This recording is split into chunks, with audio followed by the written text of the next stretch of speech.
Sunday night. The bar at Carnivore was really something. I hadn't noticed before, having been too focused on Judy's impending arrival to concern myself with my surroundings. Place had a great vibe. Good tunes, friendly service, and a bar stocked with every brand of tequila imaginable. Boomalon, Charisco, Pingo Palido, and of course, Senson. And not just the usual red label acid you could find in any corner liquor store, but the good shit. Blue label. Smooth as fuck. If only I could afford a glass. I was tapped the fuck out. After years of throwing my money to the wind, blasting through tens of thousands of hard-earned eddies on the latest cyberware to hit the market, I couldn't even afford a drink. At least I'd managed to knock one back at the end of my shift. That had been my final fuck you to Chuck.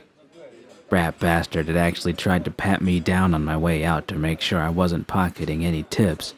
Had a pretty good idea of what he was really searching for. We'd exchanged a few heated words, then in a moment of perfect clarity, I'd grabbed the first bottle off the shelf I could get my hands on and poured a long shot directly into my mouth. Bubblegum vodka. Disgusting shit.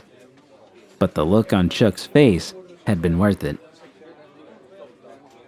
Where the hell was she? Nearly an hour had passed since Judy had agreed to a final meetup. Couldn't sit here for much longer. Not because I wasn't willing to wait, but because I could tell the bartender's patience with me was running thin. He'd stopped asking if I wanted anything and was now sulking at the opposite end of the bar, making sure to give me the occasional stink eye. Soon, he would have to give me the boot. Maybe I could do the same thing I'd done at Dirty Dick's, hop over the bar and steal a swig. Could be the start of a beautiful tradition. Jackie certainly would have approved. I didn't know what I was doing. Torturing myself, probably. Being a glutton for punishment seemed to be what I was best at.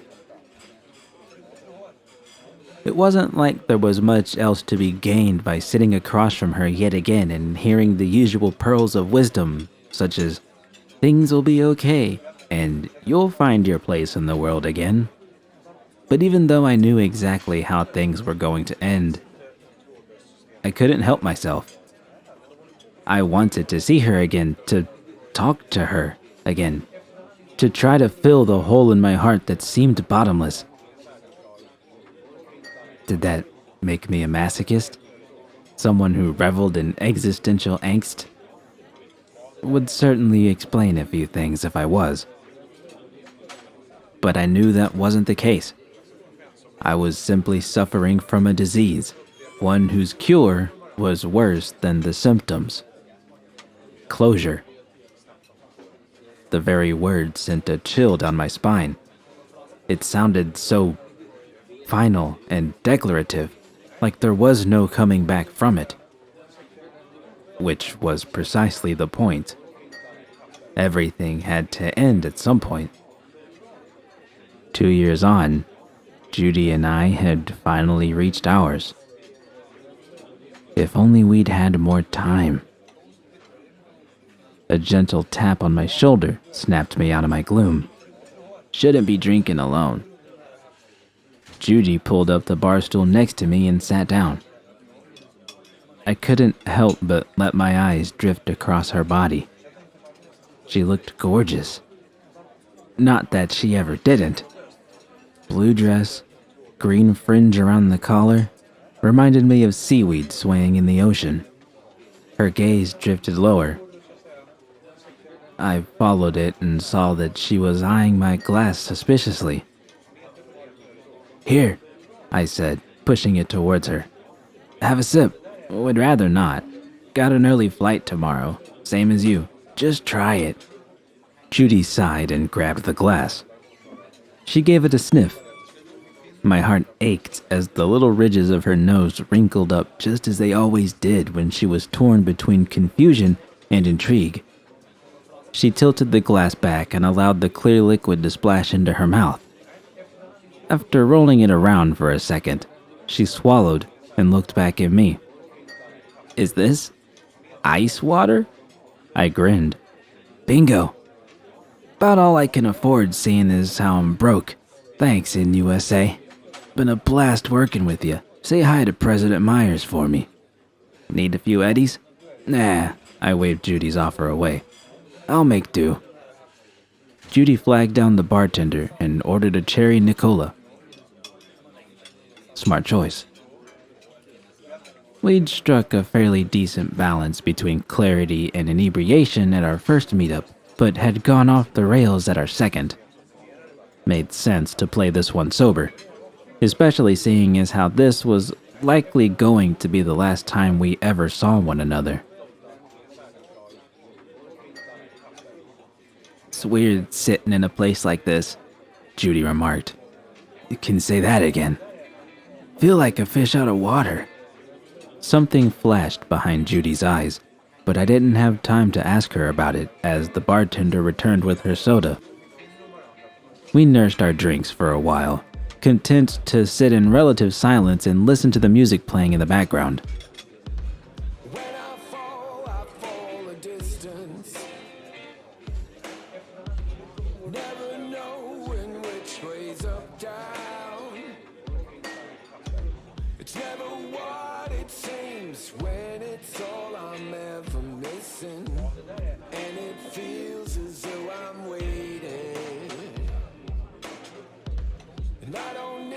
"Where's B?"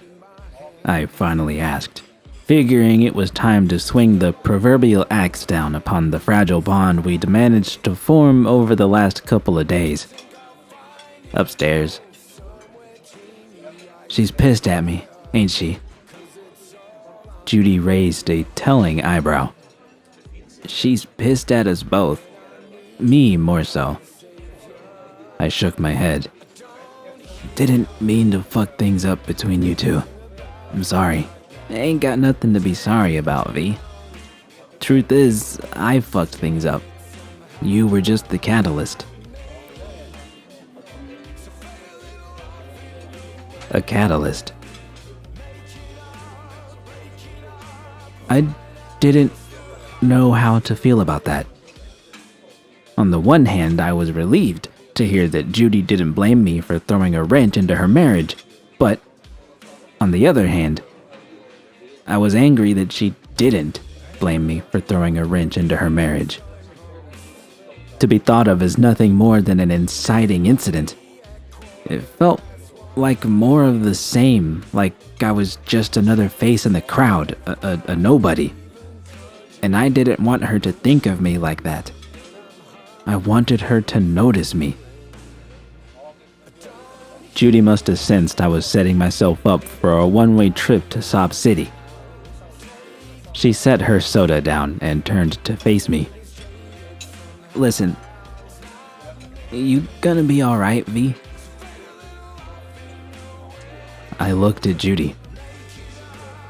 There was genuine concern behind her eyes, which only served to make matters worse. "Depends," I said. "Would it matter if I wasn't? You know it can't." I nodded solemnly. Pretty much what I'd expected to hear. "Then I'll be alright," I said, shifting my attention back to my glass. "Suffering from a classic case of wanting someone I can't have. Oldest story in the book. Hasn't killed me yet. Don't expect that'll change anytime soon. Wish you wouldn't talk like that. You're right." I tilted my glass around, watching the ice cubes rattle about. The music slowly faded out, and a new song took its place. Didn't take more than a second or two to recognize its melancholy tones. "Oh, you gotta be fucking kidding me."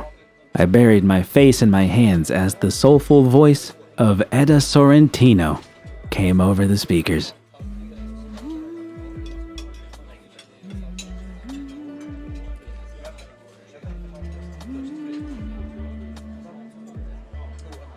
Jesus fucking Christ, I heard Judy mutter beside me. I lifted my head to see her staring back at me.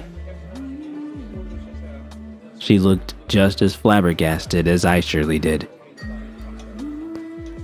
Fate's got it in for me, it seems, I said, shaking my head. We sat there in stunned silence, unable to process what was happening. Bad luck was one thing, but this? Forget fate, serendipity, and the Wheel of Fortune. This was karma, the likes of which nobody had ever experienced before. Only You was just another random song on the radio that had meant nothing to me until I'd met Judy. It was a decent single, one of Eda Sorrentino's better ones, but it fell flat towards the end and didn't really pack the punch of some of her earlier albums. But it had taken on an entirely different meaning when I'd heard Judy humming it on the hood of that rusted out car while she waited for me to show up to what I had only suspected at the time would end up being our first date. After that, there'd been no going back. That song had come to define our relationship.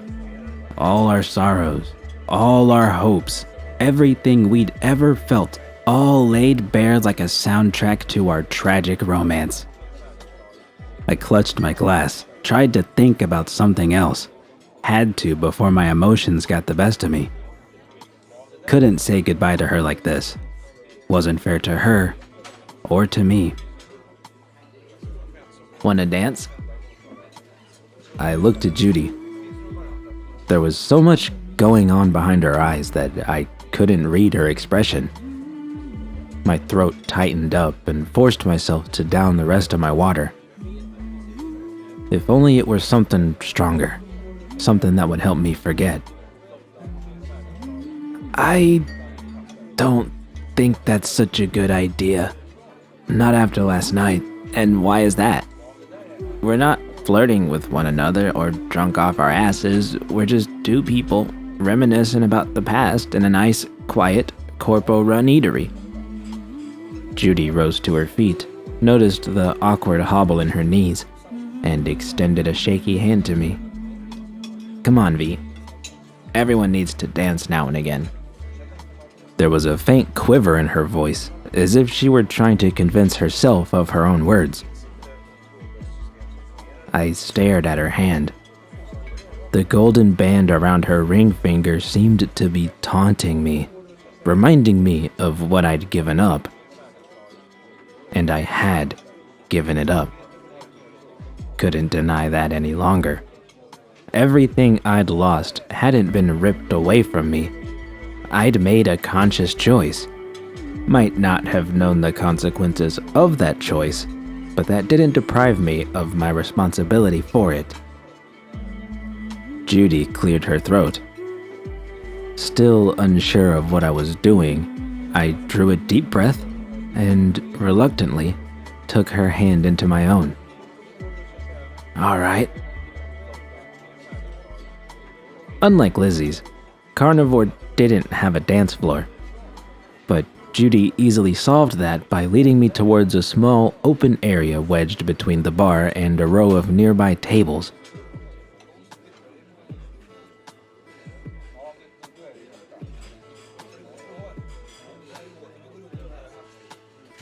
Nobody paid much attention to us as Judy wrapped an arm around my waist, rested her chin on my shoulder, and began to slowly sway from side to side to the beat.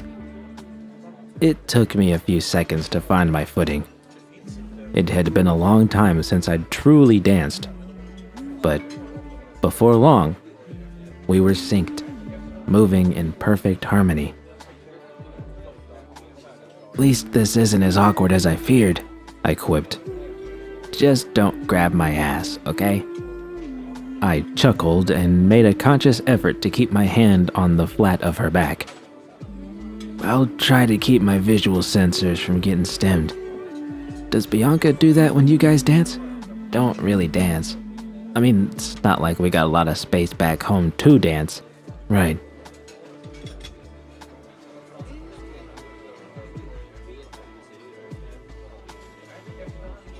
"You're quiet," I observed.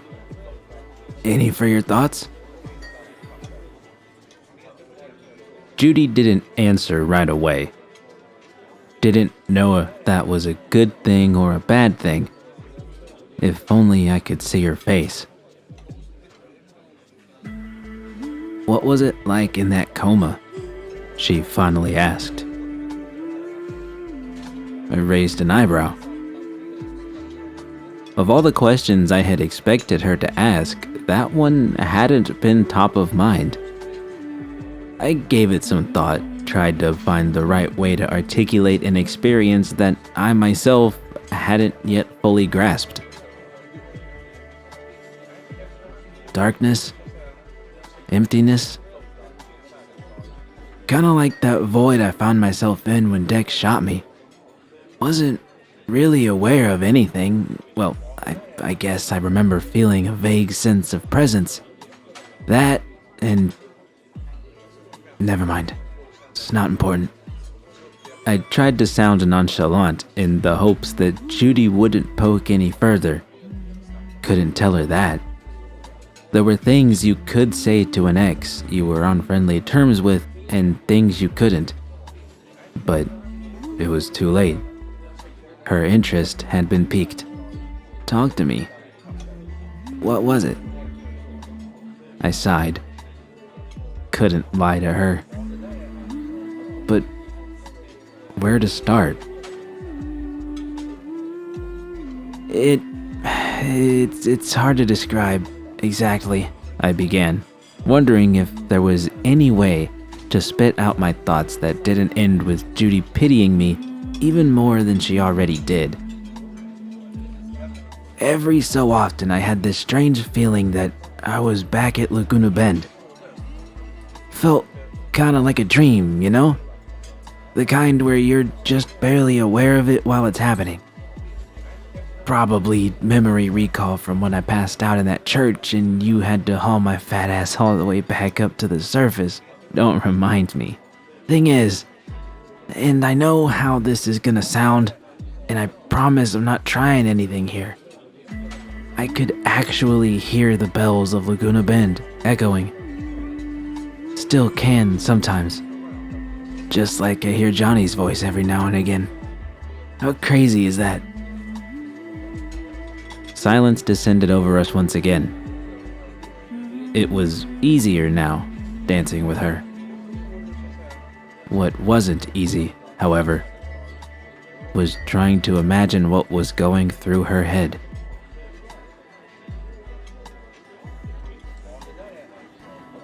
"Wish I could have been there with you," Judy whispered into my ear, "so you weren't alone." "You were." I had to stop. It was painfully obvious that I was making her uncomfortable, but I didn't feel any sense of panic or awkwardness like I had before. Her presence had a soothing effect on me, similar to alcohol but without any bad side effects. At least, I hoped no bad side effects. She'd gone quiet on me again. Or had I gone quiet on her? Couldn't tell. Didn't care either. All I cared about was this moment. How I didn't want it to end even though I knew it inevitably would. I was whole again. We were whole again. It didn't matter if it was just an illusion inside my head. It was real. I began to picture how things would have turned out between Judy and myself had I chosen differently. I'd done that before, indulged the fantasy goblin in my brain, though I always caught myself before I went too far down the rabbit hole. But this time I couldn't stop myself. I could see our entire future laid out before us. We were living in Oregon, close to where her abuelos lived. She was running her own studio, much as she was now. I was still a merc, but the gigs I took on were of the less seedier variety. Not as lucrative, but not as risky either. We had a cute little apartment overlooking Portland, bigger than my old place, but smaller than hers. We ate ramen in the evening and curled up on the couch to watch whichever Bushido sequel she was in the mood for. I'd steal the blanket from her, she'd let me have it, then after the movie, we would fuck each other's brains out until we were too weak to move. I'd nestle up beside her, spread the blanket I'd stolen from her earlier over both of us, and we'd drift asleep in each other's embrace. The next day, we would do it all over again.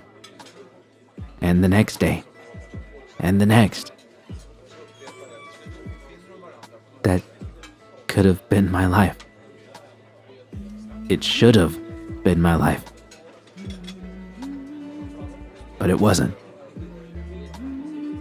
It was Bianca's life. And as angry as I was at her for how she'd acted towards me, I couldn't blame her one bit for clinging to it. Who wouldn't be defensive of a life like that? I certainly would have. I would have fought tooth and nail to protect it. If only I'd been open with her from the beginning.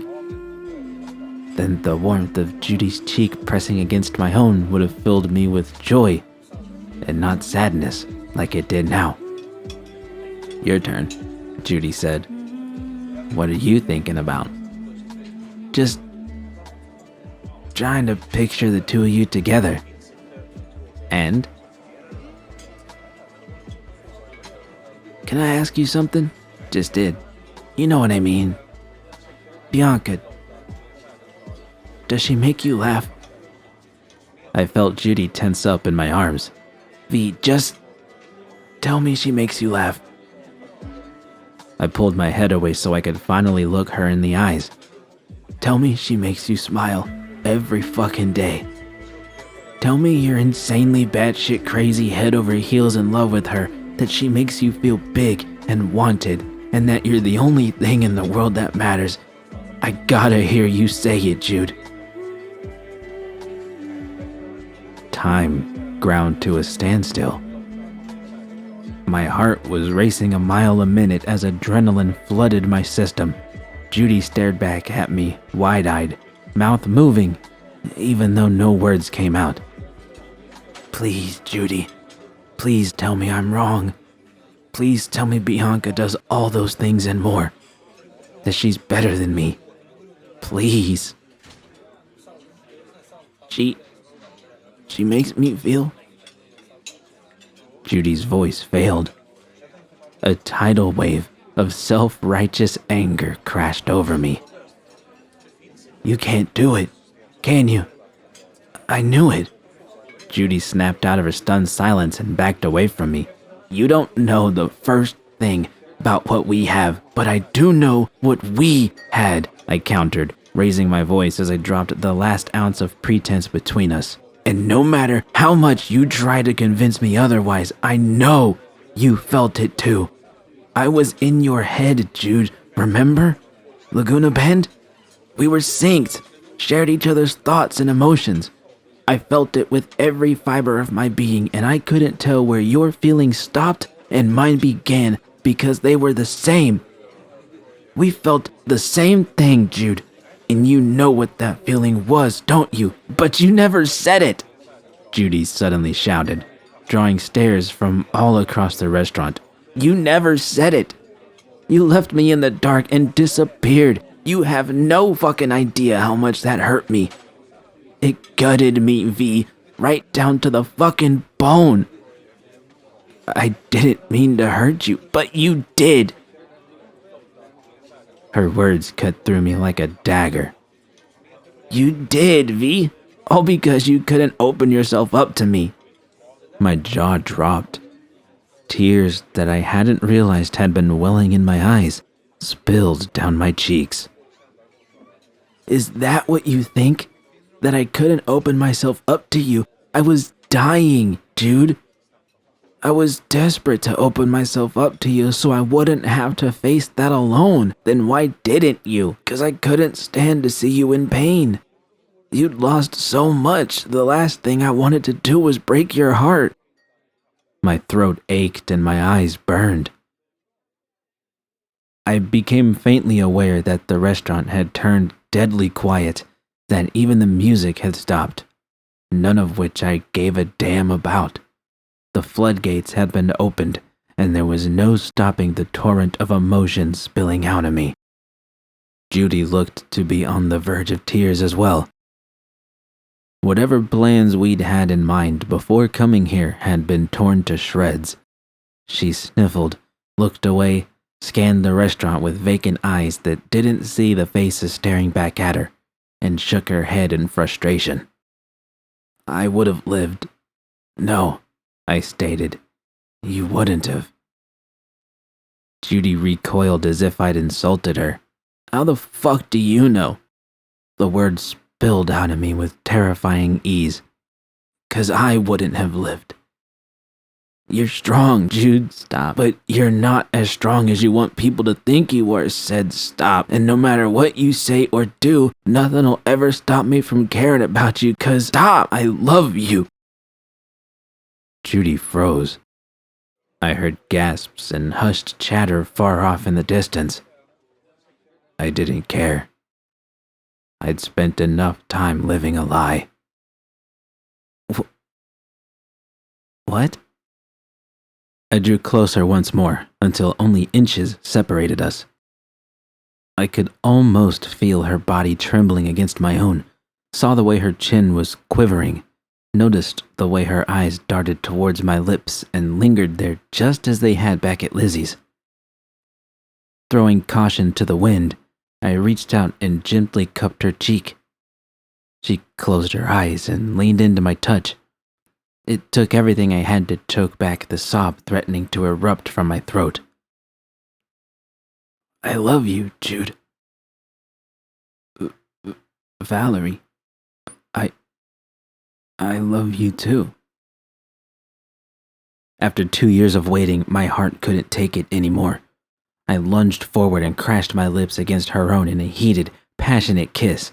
Judy whimpered and melted into my arms. I felt hot breath racing across my face, hands running up and down the length of my body, encouraging me to do the same, exploring her with more urgency and vigor than I'd ever thought possible. I pulled her into me as tightly as I could, felt our hearts beating in tandem, desperate to become one soul.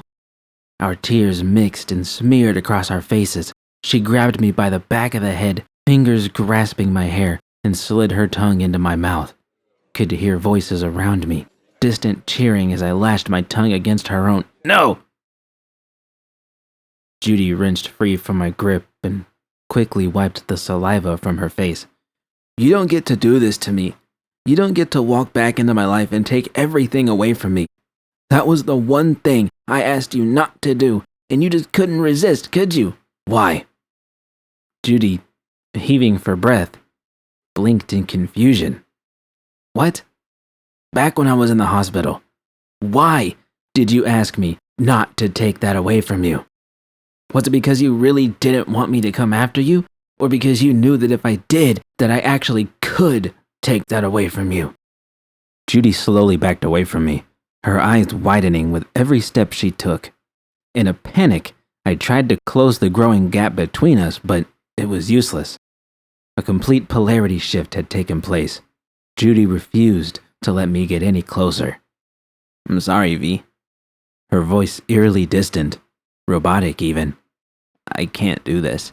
Jude, I wish you the very best. Please, but I can't do this anymore. I'm gonna say to you now what you need to hear. The same thing I told you last time. Please don't do this to me, Judy. Not again. I'm sorry. Goodbye, V. With that, Judy spun on her heels and raced out of the restaurant to a smattering of crude applause and unwelcome laughter. I called out after her, but it was too late. She was gone.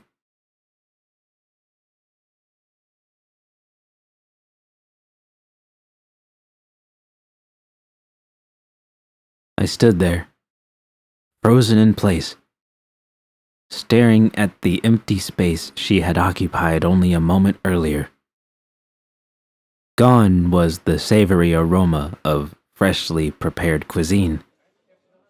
In its place, harsh antiseptic burned my nostrils. My pupils contracted violently As the warm wooden planks that adorned the walls dissolved into cold steel, the sound of laughter took on the cold, lifeless pulse of an echocardiogram. Every day for the last month, I'd wished I could go back in time. Now I finally had. I was right back in that fucking hospital room. Right back at square one. Broken. Devastated. Lost.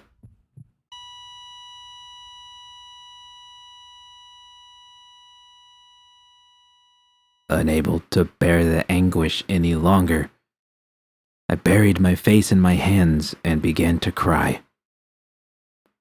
And just as I expected, there was no one there to comfort me. Not Pan Am, not Judy, not even Johnny. No one. I was completely and utterly alone. What have I done?